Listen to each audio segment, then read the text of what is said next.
Yan yun. Oh, kita nyo? Dinuraan para dumulas si Sarah. Sarah, oh, dinuduraan ka na lang, oh. Dinuduraan ka na lang ni Kuya. Oh, pakinggan nyo mga kababayan, ha. Pakinggan nyo si Kuya. Oh, pasok! Na-interview ba si Inday Sara? Ano siya? Sa panahon daw nila sa una. Panahon pa sa iyang siyang amahan. Dali daw kayo makapadag aeroplano nga to sa Middle East. Siyempre, COVID naman to. Kapag pagkitabo Nya karon gubat man eh. Close gali ang airspace no, airspace, ang airport sarado tungod sa mga missile. Kumpara mo sa COVID. Saon mo pagdali dig pada, asa man natug pang eroplano. Magpada di ang gobyerno sa Pilipinas ug mga eroplano. Naiintindihan nyo ba mga kababayan ko? Dinuraan si Sarah. Sabi ni Kuya, pwe! Ito namang si Sarah, oo, sabing ganon, ano daw? Pa-interview at kung ano-ano sinasabi, hindi naman na daw naiintindihan. Sinasabi nga raw na yung daw, sunduin daw yung mga OFW, hindi niya ba alam yung kanyang, ginagawang pagkukumpara daw sa pandemya, sa COVID at sa gera. Sarado nga ang airspace, kundi ba naman daw tatanga-tanga. Oo. Kaya yung mga Bisaya, mga kababayan, karamihan din, galit na kay Sarah. Nabibisto na ho yung katangahan ni Sarah eh. Oo. Naiintindihan ko kasi Bisaya ako, sabi ni Cristina Cabrera. I-translate mo ha. I-translate mo to. Oy, translate mo ha. Tingnan mo. Mula umpisa hanggang dulo ha. Cristina Cabrera, i-translate mo to para malaman namin ha. Na-interview ba si Inday Sara? Ano siya? Sa panahon daw nila sa una. Panahon pa sa iyang siyang amahan. Dali daw kayo makapadag aeroplano nga to sa Middle East. Siyempre, COVID naman to. Kato pagkitabo Nya karon gubat man eh. Close gali ang airspace no, airspace, mga airport sarado tungod sa mga missile. Kumpara mo sa COVID.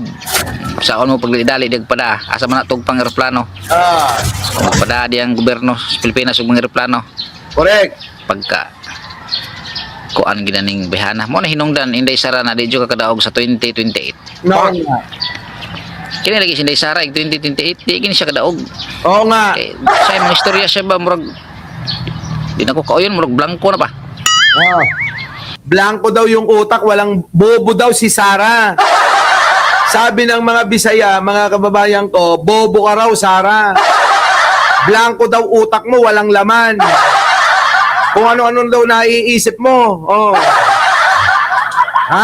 Biruin mo, maiisip pa yon na ipasundo na ng aeroplano dahil nagawa mo nung COVID. Diba? Galit na galit, nalulungkot na eh. Paano hindi, baka nakasingot si Sarah. Interview pa more, Sarah.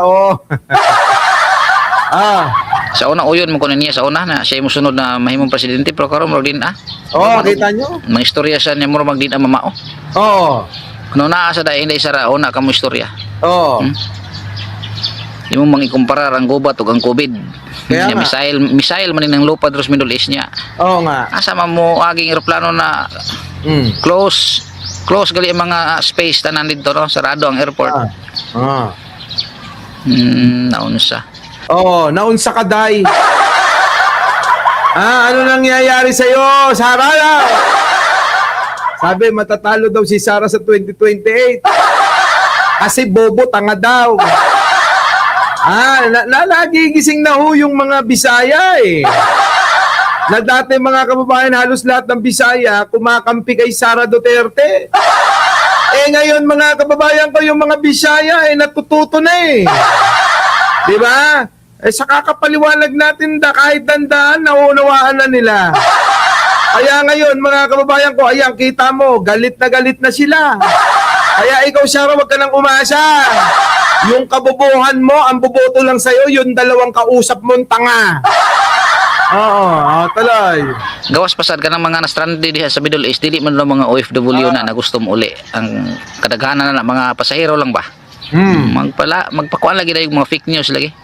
pastila na ni mga DDS. Hmm. So sa managtuo nga mudaog gid si Inday Sara inig 2028 di na may tabo. Karon grabe naman nilang pagpanaot og maayo, gusto nila ibagsak ang ato ang panggobyerno sa Pilipinas, sila nagisamok-samok. Correct ka, correct. Oo. Sabi niyo, grabe no, gusto nila ibagsak ang gobyerno. Di na mga nahiya, kakapal na mga muka. Oo, kuya, singhutin mo nga si Sara, ipasok mo sa butas ng ilong mo para matapos na. Oo, ha? Kahit si Banat Bay, singhutin mo. Si Dada, hindi kakasya sa ilong mo. Oo, mukhang palakang bato yun eh. Tuloy. So di na mahitabo. Kay ang ilaha wa mas lay mga klarong ebidensya, labi na ng bagmen karon sana 18 Marines na nagdala daw kwarta. Di na tinuod. Hindi daw totoo yun, yung mga 18 Marines. Kasi halatang halatado.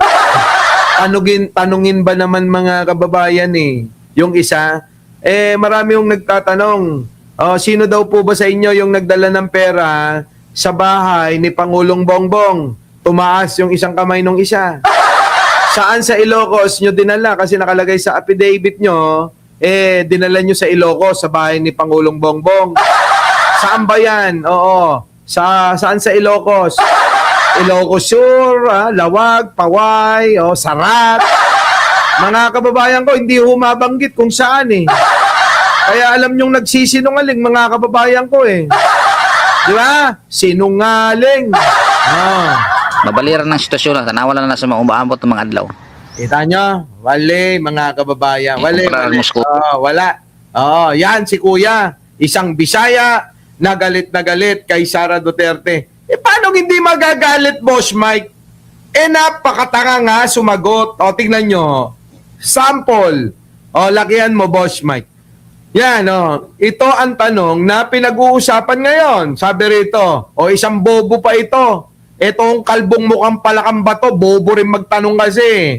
At bobo rin yung sasagot, sabi rito, ano po ang pinaka-challenging na trabaho ninyo bilang DepEd Secretary at bilang Vice President?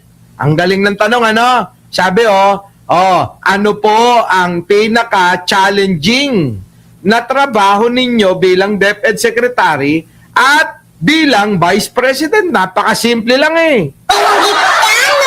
Diba? Napakasimple ng tanong. Ang sagot, kita nyo, walang makakapag-question sa trabaho ko at sa mga accomplishment ko. Kita nyo yung sagot? Bobo na yung tanong, bobo rin yung sagot. Sa lahat ng accomplishment daw niya. Ayan sa lahat ng mga nadaanan ko sa opisina. Parehas bobo, nag-usap mga kababayan ko. Sige nga, baka may mga DDS dyan, kayang ipagtanggol ito. Ang dami na natin to ditong pinapakitang katangahan netong si Sara Duterte nyo. Ni isa, wala pa kayo nasasagot, yun nga lang, ikumpara mga kababayan ko, yung pong gera sa pandemya na maghakot daw ng tao sa Middle East. Sabi mga kababayan pwede daw Kaya nga ang hamon natin kay Sara Duterte, tulad niyan, ikaw naman ang nakapag-isip, di ikaw na gumawa ng paraan para mapauwi yung mga iyon. Di ba, mga kabayan, may masabi lang. Sabi ni Mona Liwanag, Lovely Dominguez, buti na lang. Nakaabot ka, tonta at tonto. Grabe ang tatangan nila. Sige, dito tayo sa video mga kababayan ko, pakinggan naman natin, Yan po yung mga dalawang tanga. Dalawang engot-engot na nag-usap. Ito,